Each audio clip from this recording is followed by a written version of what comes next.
Every single artist knows what it's like to struggle with a plateau. That feeling of putting in all the hours, grinding away, but not seeing any meaningful improvement for weeks or months on end. Those months can turn into years, and there's still no real growth. It's very frustrating, it's demoralizing, and it can even make you feel like this whole art thing is almost not worth it. I actually feel like I plateaued for a couple years coming out of art school and working in the animation industry for the first time. I learned a lot on my first few shows, and I was very lucky to be surrounded by a lot of really talented people. But I always had this feeling that something was just off or something was just missing. I'm gonna break down some of those reasons behind why I felt like I plateaued for a while and why I think most artists get stuck, and what they can do to push past it and start growing again. I promise you, plateaus are not permanent. Before we dive in, however, I do want to give a quick thanks to Huion for sending me this Canvas 16.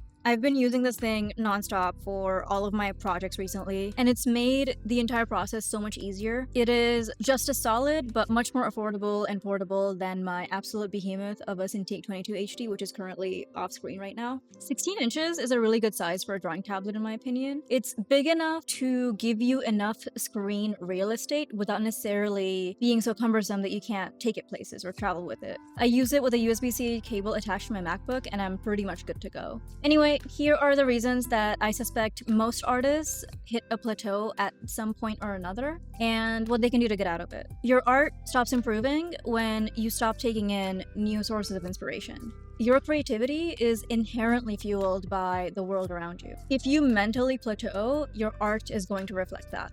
It's kind of like working out at a gym. You can have the perfect workout routine, you spend hours lifting weights with perfect form and everything, but if you don't fuel your body with the right nutrients, if you don't eat enough protein and you don't get enough sleep, you're not gonna see any progress. Your muscles aren't gonna grow, and your creativity is just a muscle. It works the same way. You can't pour from an empty cup. Inspiration is the fuel that keeps your creative practice growing. For example, in case it wasn't obvious from my art style, I am a massive weeb. Anime and manga were huge inspirations to me growing up, and they still are, which is actually very common for a lot of people my age and younger working in American animation nowadays. It's practically a job requirement to be able to understand anime and that whole Japanese storytelling style. But I digress. I recently finished watching Attack on Titan. I know I'm a few years late on that train, but it's been a while since a show has left such a strong impression on me. I loved Attack on Titan so much that it's reignited my interest in writing,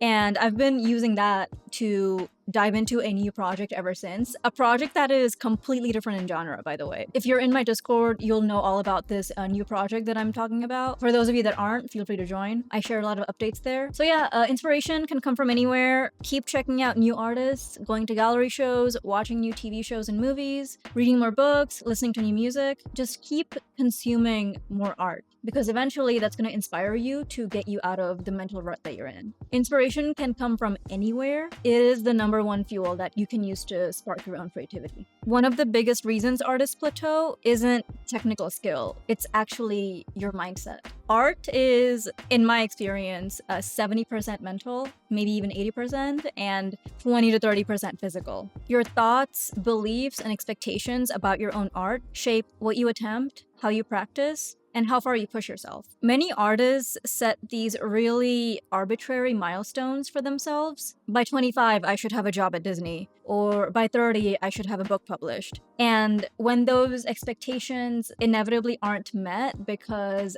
life happens, we all have different paths, it creates a huge mental roadblock that a lot of people have a hard time snapping out of. All of a sudden, you start to feel behind, like you're failing, and that your potential has a strict deadline, when it's all just a fully arbitrary mental prison that you've created for yourself. These self-limiting beliefs creep in when your progress doesn't match the plans that you envisioned for yourself. The thing is, and this is something that I am 100% guilty of, when you believe you've hit a ceiling, you subconsciously start acting in ways that reinforce that belief. You stop experimenting, you avoid challenges, and you become risk-averse in a lot of ways. This is 100% just a self-fulfilling prophecy. The plateau feels real because because your mindset prevents growth, not because your actual skill has somehow stagnated. I personally was not able to break out of a lot of these self-fulfilling beliefs until I went from working in kids animation to adult animation. For whatever reason, my own individual voice as an artist aligns best with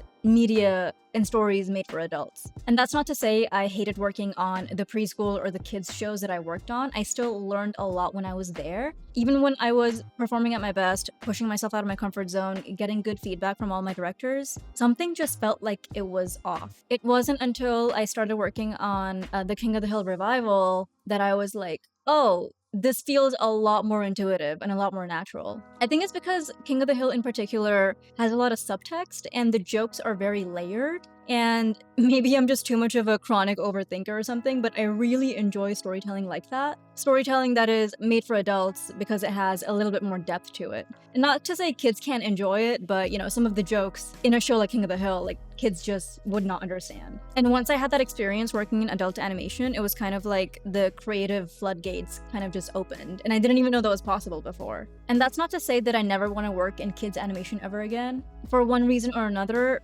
adult animation aligns with my own individual artistic sensibilities more than kids animation does. That's all to say that the mental roadblocks and the age-based arbitrary milestones that I was talking about can just be a sign that you need to shift gears a little bit or try something new. The artistic plateaus caused by these mental roadblocks sometimes are just an indication that you need to reevaluate your priorities and figure out what aligns with you better. A lot of experienced artists hit plateaus when they stop revisiting the fundamentals. Fundamentals like anatomy, perspective, color theory, composition, those are not just for beginners. They're the building blocks of everything you create. They're called the foundation for a reason. I've had this anatomy book since I was a sophomore in high school, and I still leaf through it all the time when I need a refresher. Following tutorials and practicing these foundational skills keeps your work strong and flexible. It's not a step backward, it just means that you're sharpening your toolkit. Just because you're a professional doesn't mean you're done growing. The artists who consistently break through the plateaus are the ones that keep returning to the fundamentals, refining their skills, and finding new ways to challenge themselves. The last point I want to make today is that a lot of artists hit plateaus because they're not willing to invest in their growth. This might be a little controversial. I understand everyone's financial situation is different, but if you want to be a professional artist in some way, then you have to learn from the professionals. And many working artists will volunteer to give you their time and their energy and their knowledge for free. But also, many of them won't because life is expensive and we deserve to be paid for all of the time, the energy, and the money that we've spent amassing the skills and the knowledge that we do have. Not everyone is going to tell you what you need to know for free. In fact, some of the best artists you know are not going to give you feedback for free because we know how much value that has.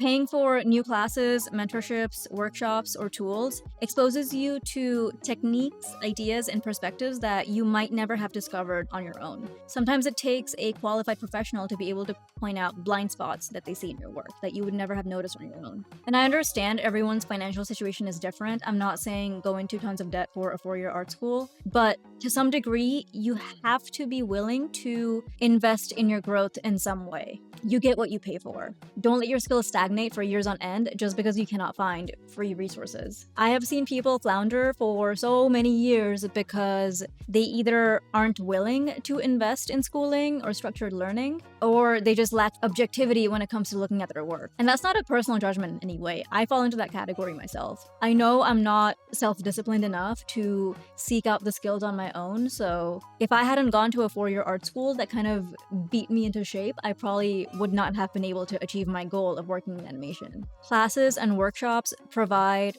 structure, guidance, and accountability. When not everyone has the environment, time or self-discipline to make it work for themselves. Even though I'm a professional now, I still take classes and workshops all the time. I'm taking a really good action boarding class right now. Shout out to my mentor, Raj. His feature boarding mentorship is actually what helped me make the transition from kids animation to adult animation. Just embrace them. They're not going anywhere. If this video has been insightful, also check out my ADHD coaching for artists program. Don't underestimate the importance of continuing to invest in your education, even if you're a professional. I consider it to be something incredibly essential. It's important to recognize that plateaus are kind of inevitable. They will happen no matter how talented or how hardworking you are.